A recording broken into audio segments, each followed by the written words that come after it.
Asalamu alaikum ustadh. Naomba radhi kukusumbua, lakini kuna jambo linanizunguka akilini tangu tuliposoma tafsiri ya sura Al-Alaq darasani. Wa alaikum salam Juma. Karibu sana. Akili ya muumini hipaswi kutulia inapokutana na maneno ya Mola wake.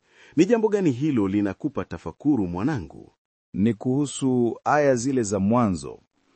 Iqra bismi rabbika alladhi khalaq. Soma kwa jina la Mola wako aliyeumba. Ni maneno machache, lakini nahisi uzito wake ni kama wa milima. Hivi maana yake hasa ni nini? Na kwa nini Allah hanze na neno soma? Kwa nini sio swali ya utoa sadaka? Mashallah. Hilo ni swali la mtu anayetaka kuelewa, sio kusikia tu. Tazama Juma, amri hii ya kwanza kabisa sio tu kwa mtume wetu sallallahu alayhi wasallam, bali ni tamko la ufunguzi wa zama mpya kwa ubinadamu wote. Maana yake rahisi ni: anza safari yako ya maarifa, ya elimu, ya uhai wenyewe kwa kumtanguliza na kumtegemea Mola wako, muumbaji wa kila kitu. Safari ya maarifa.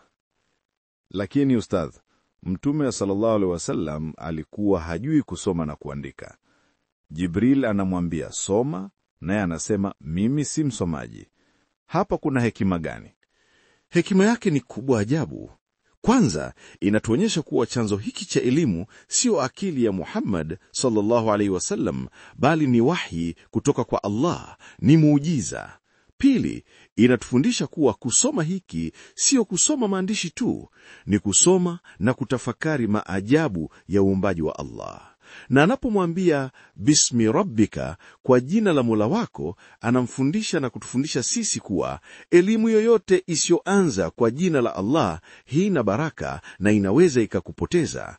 Hata fizikia au biolojia, ukianza na bismillah, inageuka kuwa ibada. Subhanallah.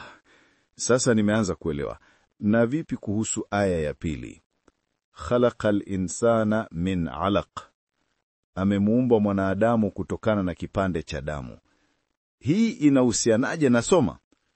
Hapo ndipo utaona ukuu wa Qur'an.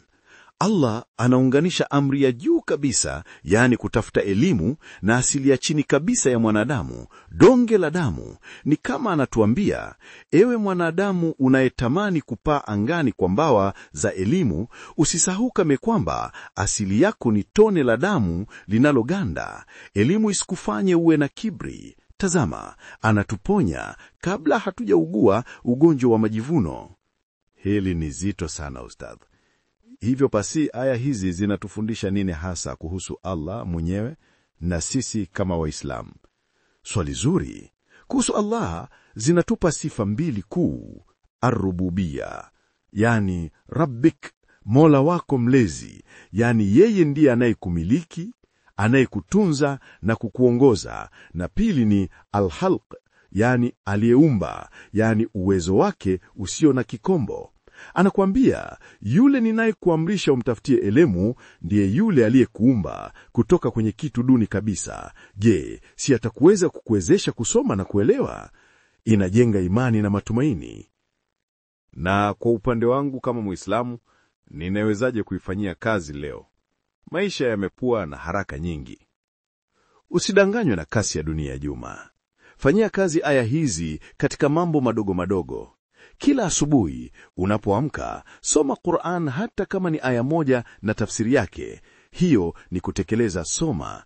Kabla ya kuanza kazi yako ofisini au chuoni, sema bismillah. Hiyo ni kutekeleza kwa jina la Mola wako.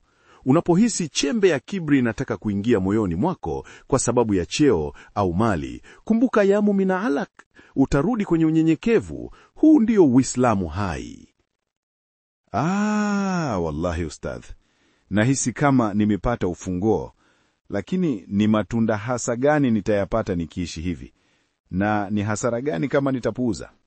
Matunda yake ni matamu kuliko asali. Kwanza, utapata nuru moyoni. Elimu inayomlenga Allah huondoa giza la ujinga na wasiwasi. Pili, utapata utulivu.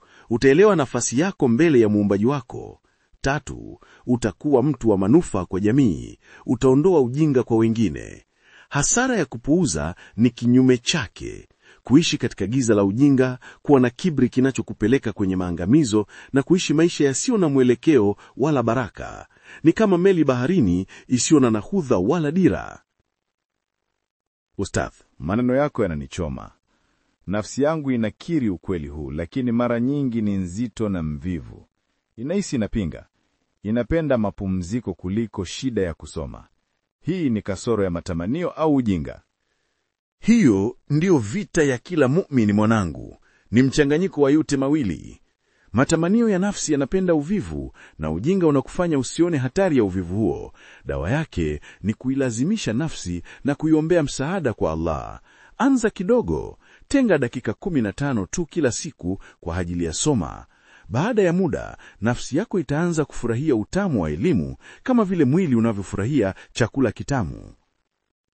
Insha Allah nitajitahidi. Sasa, je, mafunzo haya yanaishia kwangu tu au yananifundisha kitu kuhusu uhusiano wangu na familia yangu, majirani na hata wasiokuwa Waislamu? Elimu ya Uislamu kamwe haiishii kwa mtu mmoja. Inapaswa kuwa kama taa inayoangaza na kuenea. Kwa familia yako, wajibu wako ni kuwa chanzo cha nuru hiyo. Wahimize watoto au ndugu zako kusoma kwa upole.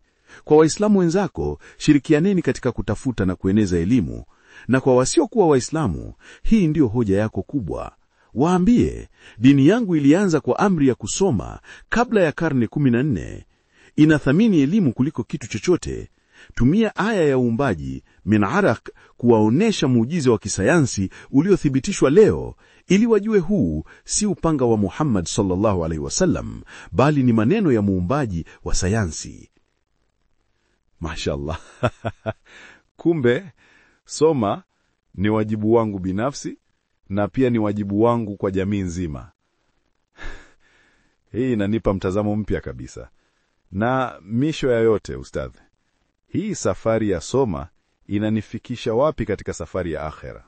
Wow! Hapo umefika kwenye kiini cha safari, Juma. Aya hii inakupa ramani ya kuelekea peponi. Vipi?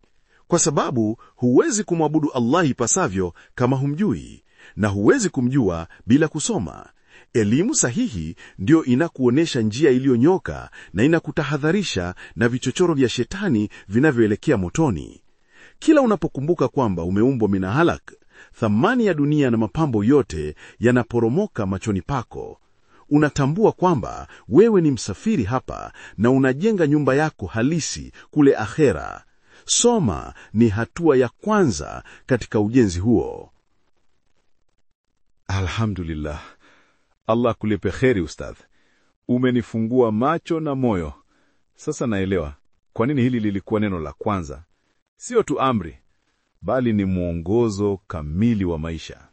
Na akulipe nawe, Juma, kwa shauku yako. Usiache izimike. Endelea kuuliza, endelea kusoma, na muhimu zaidi, endelea kufanyia kazi. Tunamwomba Allah tujalie elimu yenye manufaa na atukinge na elimu isiyo na manufaa, na atufanye wepesi wa kutekeleza yale tunayoyajua.